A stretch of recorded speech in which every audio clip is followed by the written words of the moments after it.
who we truly are, one of the things that keeps us from seeing who we truly are is searching in the wrong place. The more we try to find what we are missing outside of us, the less we are able to acknowledge ourselves. Master of Ceremonies, Toastmasters, and guests, good evening. Good evening. Good afternoon. Since I was in school, my sister was like the light force, the Jedi that makes Darth Vader question his existence.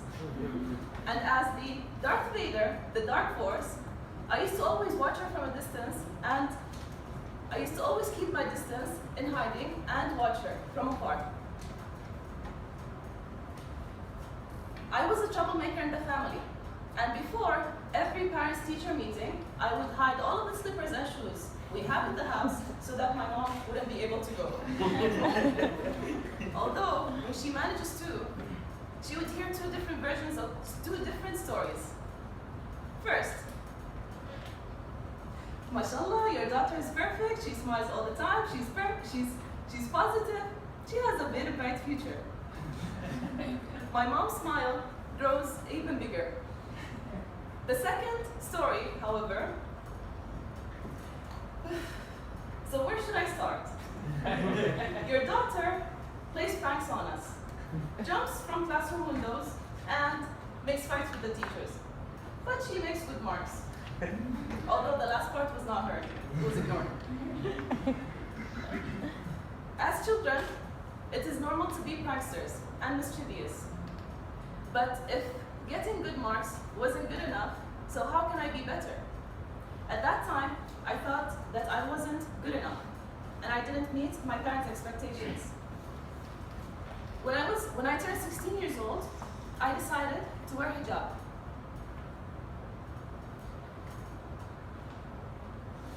After wearing hijab, I decided to buy new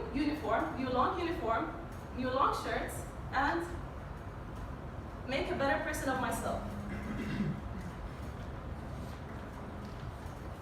After that was college, where I had to study in Jordan. Finally, it's independency, freedom, and going out, and no responsibilities. When I was living alone, all that I was thinking of was going out and having fun and making friends. Although, at the end, I wasn't happy.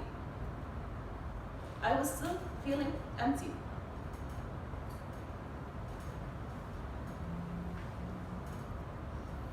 On a not so special day, I started to think, why can't I be whoever I want? Why can't I wear whatever I want? Why did I even wear hijab in the first place? I thought I was crazy for having those thoughts because I thought that I would disappoint my parents. I would sleep on the idea of taking off my hijab for many days, only to wear it again. Until one day, I decided to speak to my parents. It wasn't only not easy, but it was also fruitless. When I saw that it was fruitless and my parents did not accept it, I decided to maybe perceive my hijab differently and maybe start to like it more.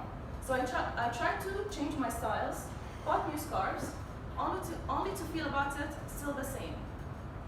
After 3 years of going back and forth, I decided to take off my hijab. I wanted to find myself and my self-esteem. When I took off my hijab, people perceived it as going against my parents.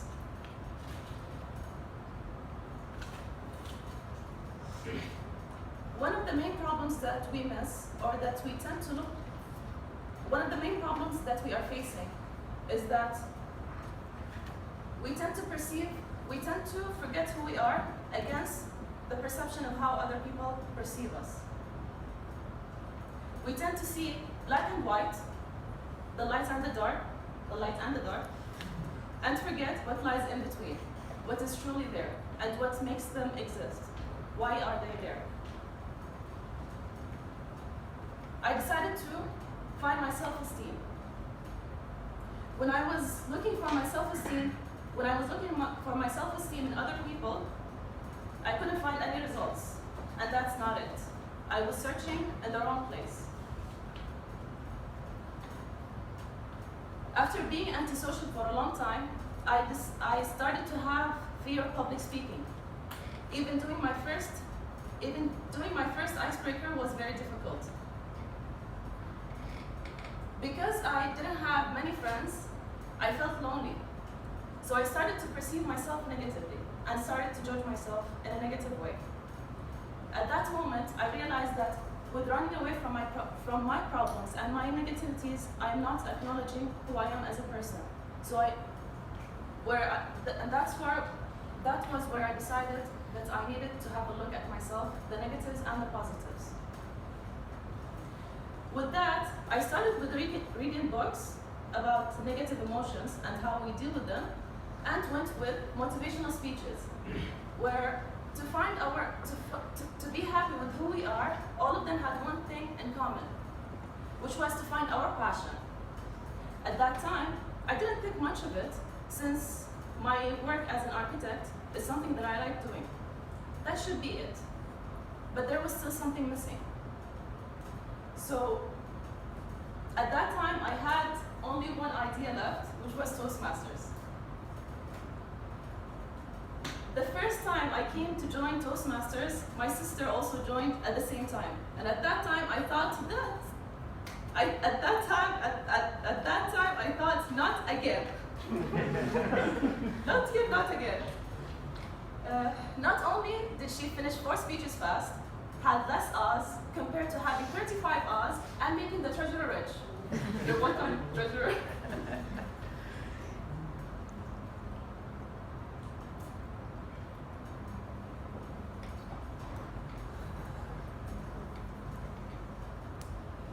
With doing my speeches and being in Toastmasters in general, I started to see myself differently. I started to see who I am as a person, where the icebreaker is actually where we see ourselves for who we are. That's why I think it's one of the most important projects as the first projects to know who we are. From there, I decided to take it as a step by step to see what I can find with Toastmasters. With that, I thought that after doing my icebreaker, there was still something missing. There was still something I needed to learn. So if there were contests, I am there. If there were role players needed, I am there. If there is food, I am even more there. When I saw, after doing my first speech and the second speech, and when I saw that finally I am able to find my self-esteem in Toastmasters, and discover my abilities, what I can do, what I cannot do, what I can improve with Toastmasters. I thought, that's it. Toastmasters is this thing that I want to keep doing because I love doing. Even though I'm afraid of public speaking because of being antisocial for a long time, but I have seen a change in myself to the better, which was something I was waiting for to happen for a long time. After I saw that change, Toastmasters became my passion and became something that I loved doing and I enjoy doing, even though I'm very nervous speaking now. When I used to compare myself to my sister, I used to see how she was successful with her life, how she was positive with her life, and what she can accomplish more, better than me. But that's not it. When we focus on other people's lives, we forget to see our own lives, what we can do and what we cannot do, our own abilities and what we can accomplish. I saw that our differences is what makes us special. Our differences is what makes us who we are and define us as people. When we perceive ourselves from the perception of others, we start to think how we should act rather than how we want to act. Comparison is always there. We always compare ourselves to other people, but how we take it determines our own outcome. Rather than take it as a liability, we can take it as an opportunity to become different and become who we are, and accept who we are as people. We either lose ourselves or love ourselves.